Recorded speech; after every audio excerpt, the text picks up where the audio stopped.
और इस वक्त की बड़ी खबर से आपको रूबरू करा दें, कांग्रेस ने लोकसभा में स्थगन प्रस्ताव दिया है। रणनीति का एक तरह से बदलाव यहां पर कांग्रेस की ओर से। कांग्रेस ने लोकसभा में स्थगन प्रस्ताव दिया है और इससे पहले धरना स्थगित किया था कांग्रेस ने। सुषमा मामले में ये स्थगन प्रस्ताव कांग्रेस की ओर से आया है। पहले व्यापम मामले में स्थगन प्रस्ताव देना था और अब सुषमा मामले में स्थगन प्रस्ताव आया है। अशोक सिंघल हमारे संवाददाता इस वक्त तमाम जानकारी के साथ हमारे साथ जुड़ गए हैं। अशोक, क्या बदली हुई रणनीति है ये कांग्रेस की तरफ से? देखिए, बिल्कुल कांग्रेस की रणनीति लगातार बदल रही है। आज धरना देना था गांधी स्टैच्यू के बाहर, वो उन्होंने चेंज कर दिया। उनका ये कहना है कि पूरे विपक्ष को बात करके साथ लेके अगर धरना देंगे तो उसका अलग इम्पैक्ट होगा, विपक्ष एकजुट दिखाई देगा। लेकिन अब जो एडजमेंट मोशन की बात की जा रही है, पहले व्यापम घोटाले को लेकर देना था, क्योंकि कांग्रेस का ये कहना था एक दिन व्यापम घोटाले को लेकर हम लोग विरोध करेंगे, अगले दिन ललित गेट को लेकर करेंगे। लेकिन ललित गेट को लेकर के सुषमा मामले में जो आज स्थगन प्रस्ताव दिया गया, तो कहीं ना कहीं कांग्रेस को लग रहा है कि पहले सुषमा स्वराज को घेरा जाए, क्योंकि सुषमा स्वराज ने जो आज कहा है कि एक सीनियर लीडर ने मदद करने की कोशिश की थी कोल घोटाले के आरोपी संतोष बागरोडिया की, उसका नाम वो सदन के पटल पर रखेंगी। तो कहीं ना कहीं कांग्रेस भी एग्रेसिव दिखाने की कोशिश कर रही है और बीजेपी भी ये दिखाने की कोशिश कर रही है। जो सुषमा का ट्वीट आया है कि बीजेपी झुकेगी नहीं, डिफेंसिव नहीं होगी, बल्कि और आक्रामक होगी। यही रणनीति पार्लियामेंट्री पार्टी की मीटिंग भी हुई है और उनकी शुरू से यही रणनीति रही है कि वो चर्चा करवाने को तैयार है। लेकिन कांग्रेस का ये कहना था इस्तीफे होने चाहिए, उसके बाद हाउस चलेगा। तो दोनों तरफ से अग्रेशन दिखाने की कोशिश है, चाहे वो बीजेपी हो चाहे कांग्रेस हो। साफ है कि हाउस नहीं चल पाएगा।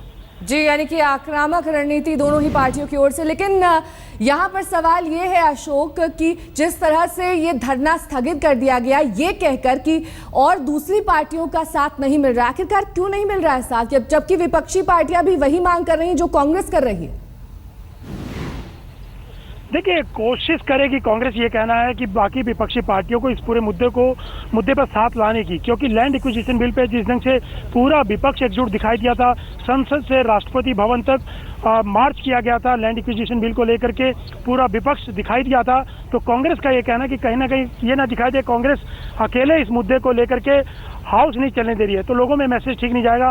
वो दिखाना चाह रही है कि पूरा विपक्ष साथ है, एकजुट है ललित गेट और व्यापम के घोटाले को लेकर के। तो वही उसी वजह से उन्होंने टाला है, क्योंकि शशि थरूर ने भी कल कांग्रेस की मीटिंग में ये कहा था कि कहीं ये विरोध बहुत लंबा नहीं चलना चाहिए, क्योंकि हम लोग बहुत संख्या ज्यादा नहीं है, कांग्रेस की संख्या बहुत कम है। पूरा विपक्ष होता तो अलग इम्पैक्ट होता।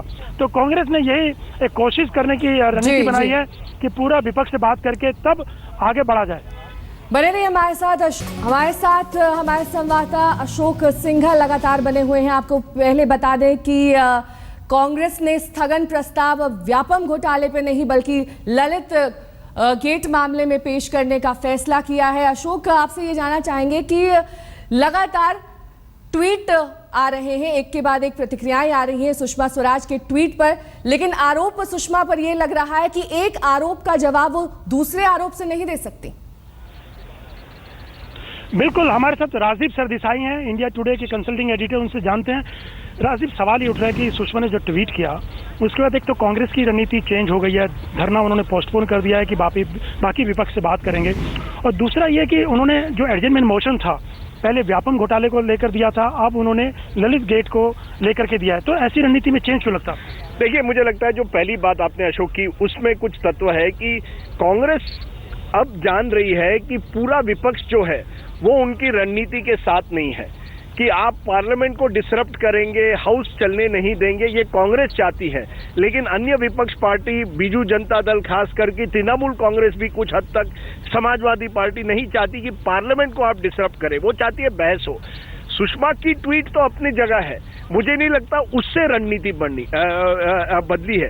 रणनीति बदली है क्योंकि कांग्रेस को डर है कहीं हम अकेला न पड़ जाए। केवल अगर 44 एमपी बैठेंगे धरने पर तो उससे बात नहीं बनेगी। जैसे लैंड एक्विजिशन में एक ब्रॉड बेस आपने अलायंस बनाया था, एक गठबंधन एक तरह से सभी विपक्षी दलों का बना था, कांग्रेस उसी तरह का एक गठबंधन बनाना चाहती है और शायद यही वजह है कि कांग्रेस को अब एक स्टेप पीछे लेना पड़ा है। सुषमा की ट्वीट जरूर ये संकेत देती है कि बीजेपी ने तय किया है कि अगर कांग्रेस हम पर वार करेगी तो हम पलटवार करेंगे। दोनों अग्रेसिव हैं, लेकिन व्यापम घोटाले को लेकर एडजमेंट मोशन दिया था कांग्रेस ने, अचानक ललित गेट को लेकर एडजमेंट मोशन दे दिया।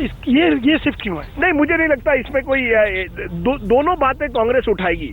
ये कहना कि कांग्रेस ने पहले व्यापम पर एडजमेंट मोशन दिया है, अब ललित गेट पर दिया है, क्या ये अपनी पूरी रणनीति बदली है? मुझे लगता है ये दोनों मुद्दे जो है कांग्रेस चाहती है इन दोनों मुद्दों को सरकार को कटघरे में रखे। इन दोनों मुद्दों में जिसमें ऑपोजिशन यूनिटी मिलेगी मुझे लगता है व्यापम है। मुझे नहीं लगता ललित गेट पर उतनी ऑपोजिशन यूनिटी मिलेगी जितनी व्यापम पर मिलेगी, क्योंकि सब विपक्षी दल मानते हैं कि व्यापम घोटाला जो है उसके जो एक तरह से इम्पैक्ट है वो ज्यादा हो सकता है। तो मुझे लगता है आप देखेंगे व्यापम पर धीरे धीरे सरकार जो है उस मुद्दे पर उनको जवाबदेही देनी पड़ेगी। खबर आपको बता दें कि बीजेपी संसदीय दल की बैठक खत्म हो गई। सीधे आपको ले चलते हैं हमारे संवाददाता अशोक सिंघल के पास। अशोक, संसदीय दल की बैठक में सुषमा स्वराज ने कहा कि कांग्रेस गलत जानकारी दे रही है, हमारी कोई गलती नहीं है, और आज सदन में वो इस मामले पर यानी कि ललित विवाद मामले में जवाब देंगी। बिल्कुल, सुषमा देखिए पहले दिन से कहती रही कि कांग्रेस गलत फीड कर रही है, ललित गेट मामले में उनकी कोई गलती नहीं है, क्लैरिफाई कर चुके हैं। राजदीप से पूछते हैं। राजदीप, सुषमा ने ट्वीट करके कहा है कि कांग्रेस के सीनियर लीडर ने कोल घोटाले के आरोपी संतोष बागरोडिया के डिप्लोमेटिक वीजा की बात कही थी, दबाव डाला था। सुषमा की टाइमिंग को लेकर सवाल उठ रहा है कि पहले क्यों नहीं बोली?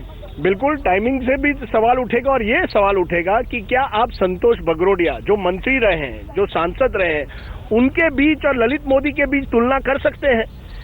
एक तरफ है ललित मोदी जो लंदन में बैठे हुए हैं, जिनको आप डिपोर्ट करना चाहते हैं, जिनको आप पासपोर्ट नहीं दिए हैं, और दूसरी तरफ डिप्लोमेटिक पासपोर्ट की बात हो रही है संतोष बागरोडिया के लिए।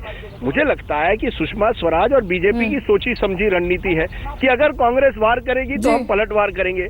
सवाल ये उठता है क्या जिस तरह से टाइमिंग हुई है उससे क्या सुषमा स्वराज ने एक तरह से कांग्रेस को एक चेतावनी दी है, एक ब्लैकमेल करने की एक टैक्टिक की है कि अगर आपके पास कोई जानकारी है तो मेरे पास भी है।